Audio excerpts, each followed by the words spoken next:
Breaking news coming in the last couple of minutes as it has been announced by WWE that legendary manager, promoter, and mouthpiece, advocate, wise man, whatever you want to call him, Paul Heyman is officially the first inductee into the WWE Hall of Fame class of 2024 in Philadelphia, Pennsylvania, set to take place next month. We've got all of the details on this as well as reactions from the likes of Triple H, Roman Reigns, and more. An update on Cash Wheeler and his legal situation as he's set to go to trial over his arrest last year. An injury update on Darby Allin after his scary spot at AEW Revolution last night. Tony Khan opens up on the expanded AEW pay-per-view calendar, and we have an update on Kenny Omega.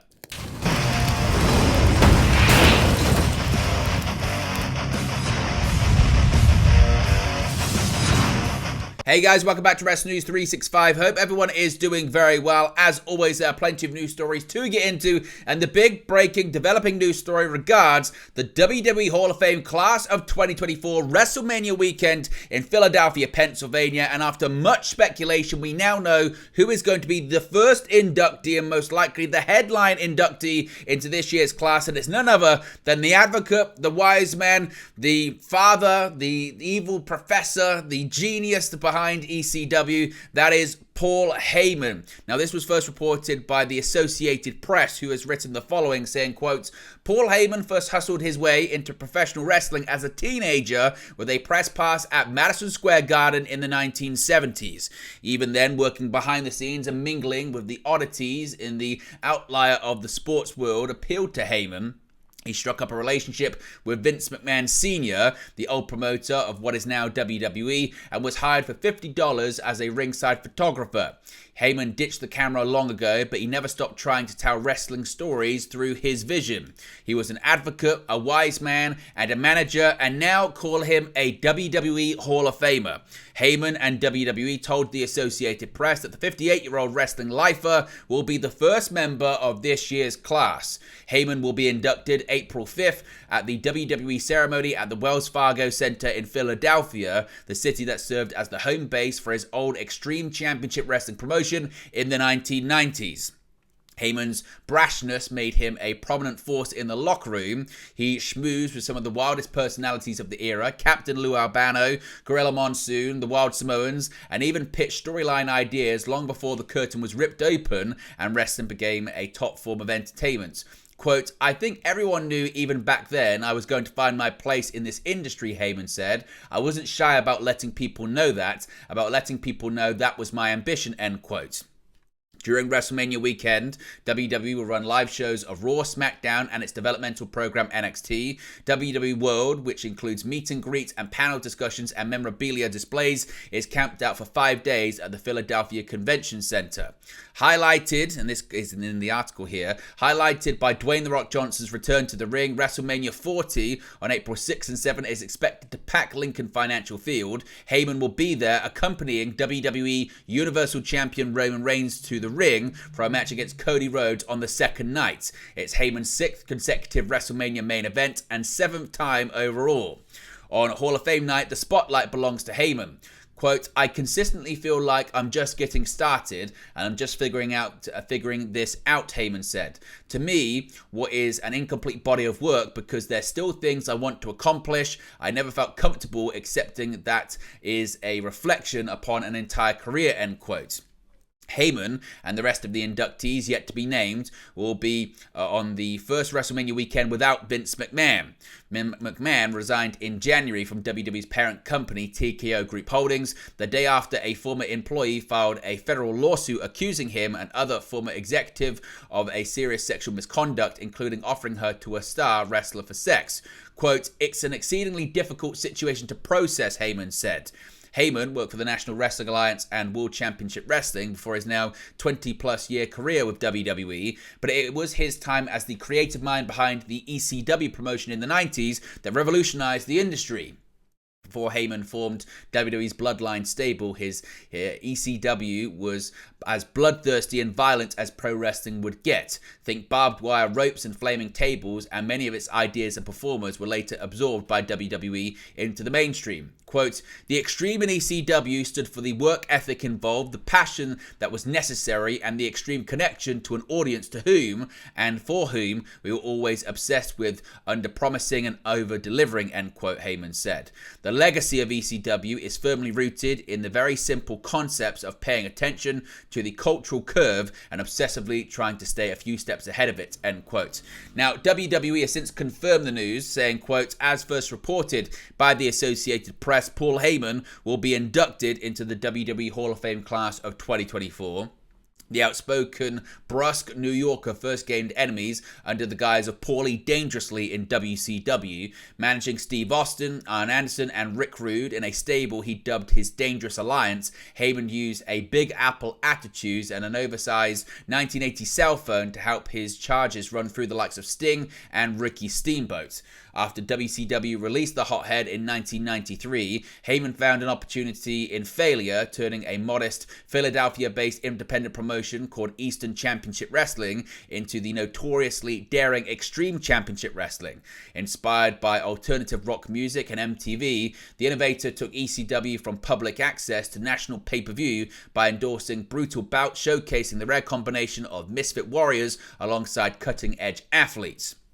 Credited with inspiring WWE's landmark Attitude Era, the controversial brand became the third largest wrestling company in the world before it was crippled by financial problems in 2001. Heyman joined WWE as Jim Ross's broadcast partner, but it wouldn't be long before the nonconformist of ECW re-emerged in WWE as part of the infamous Invasion. Aligning himself with Stephanie and Shane McMahon, Heyman came frighteningly close to overthrowing WWE, but ultimately failed to bring down his competition. Time and time again, however, Heyman was able to find his way back in, forming alliances with superstars like CM Punk, Brock Lesnar, Big Show, and Kurt Angle. Since the summer of 2020, Heyman has been firmly entrenched as the special counsel to undisputed WWE Universal Champion Roman Reigns, where he lends his opinion and uses his outspoken nature to advise one of the most impressive title reigns in WWE history. Heyman's influence on sports entertainment has become immeasurable, as his brash, in-your-face attitude has paved the way for multiple generations of managers and superstars. With a resume that is unmatched, Heyman now takes his rightful place in the WWE Hall of Fame. Congratulations to Paul Heyman on becoming a WWE Hall of Famer, end quote. Now, WWE Chief Content Officer Paul Triple H Levesque has commented on the news this afternoon, tweeting out the following. You can see it right there, saying, quote, he's been a promoter, a manager, an executive, a wise man, and now a WWE Hall of Famer. There's more to say about Paul Heyman, but as always, it's best to let him say it himself with a live microphone in Philadelphia. Hashtag WWE Hall of Fame. So what are your thoughts on Paul Heyman being the first inductee into the WWE Hall of Fame class of 2024 in Philadelphia? Do you think this is the right pick? Who do you think inducts him, given the fact that it looks like Brock Lesnar isn't going to be anywhere near WWE for the foreseeable future as the lawsuit against WWE, Vince McMahon and John Laurinaitis rumbles on? Who do you think is going to be the one to induct him? Do you think this is the right move? Let me know your thoughts, as always, in the comment section below.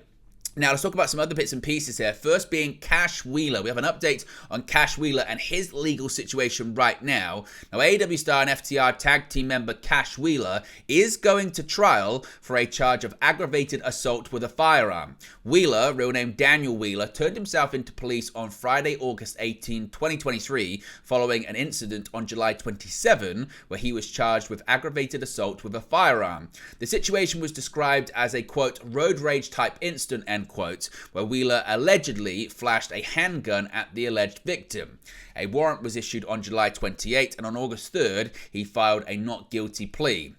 On the day he turned himself in, his bond was set at $2,500, and he was ordered to turn in any weapons he currently owns within 12 hours of being released and have no contact with the victim, who is someone he doesn't know. On February 1st, the decision was made to move forward with pursuing charges against Wheeler. Aggravated assault with a firearm could lead up to 5 years in prison, 5 years probation, and a fine of $5,000 via Florida law. At a hearing on February 20, as reported by PW Insider, it was decided that Wheeler will go on trial on May 20, with a pre-trial hearing on May 7. Wheeler didn't appear at the February 20 hearing, but the court has ordered that he must attend on May 7. After the news of the arrest came out last year, AEW stated, quote, AEW has been made aware of the charge and we are closely monitoring the situation. He is fully cooperating with the local authorities. Of course, we get any more updates on this moving forward as we get closer to this potential trial date. Of course, we'll let you know in a future video. Now, so many people still talking about last night's AEW Revolution, particularly the main event involving Sting's retirement, but also Darby Allin with his death-defying spot where he jumped off a ladder and went through a pane of glass on the outside of the ring. Now, AEW Revolution 2024 is in the books, and fans around the world are still buzzing about Sting's retirement match in the main event. Still, despite the Icon riding off into the sunset with an unbeaten 29-0 record in the promotion, Darby Allin possibly stole the show. During the match, Darby performed a senton off the top of a ladder, hoping to put Nicholas Jackson through a pane of glass. Instead, Darby Allin went through the glass by himself. Fortunately, he finished the match and even appeared at the AEW Revolution post-show media scrum to give some insight into his condition. He said, quote, I wanted to come here to let people know I was still alive, Darby said. I was in the middle of getting stitched up, but I wanted to show everybody that the doctors are on top of it. I'm still breathing. It was crazy because I flipped through it. The doctors are like, are you going to be able to continue? F yeah, dude. The AEW doctors also gave Darby Allin a doctor's note clearing him to climb Mount Everest later this year, to which Darby Allin revealed he would be taking some time away from AEW from March 27 moving forward. And as someone who's been at Darby Allin's side since arriving in AEW, Sting has seen his tag team partner perform some outrageous stunts over time, but even he had to admit how concerned he was following the spot. Quote, I always trust that Darby's going to be okay, but I mean, that was pretty hairy tonight, he said. The Icon also reminded everyone to remember that he went through a number of tables during the main event, but was just happy that he was able to create such a special memory for himself, Darby, and everyone in attendance. And finally, let's talk about Kenny Omega. We have a bit of an update when it comes to Kenny Omega, provided by the AEW president himself, Tony Khan. Now, Tony Khan has provided a new health update on the health of Kenny Omega and his potential return to AEW television. Following a big night for the rest of the Elite at Revolution, fans will no doubt be clamoring for a positive update on the health of Kenny Omega. Omega was suddenly hospitalized with diverticulitis on December 15 last year and has been out of action ever since. While there hasn't been a clear timeline on Omega's return to the ring, hopes were sparked for some time in the spring as Omega was featured on posters for upcoming Canadian AEW dates, including on May 1st for AEW Dynamite from Omega's hometown of Winnipeg, Manitoba, Canada. Addressing Omega's status at the Revolution post-show media scrum, Khan said he doesn't want anyone to expect Omega to return by that date or any other, with his timeline still actually being quite unclear for his return. Khan said, quote, I don't think it would be fair at all to create that expectation that Kenny Omega would be cleared by then. I really appreciate the question. I'm very optimistic Kenny will be coming back, but I don't know the exact date. And I think that's an aggressive timetable, but absolutely. Kenny's one of AEW's greatest stars. We can't wait to have him back as soon as possible. I don't think it would be fair to create the expectation he'd be clear by then, though. Thanks for asking.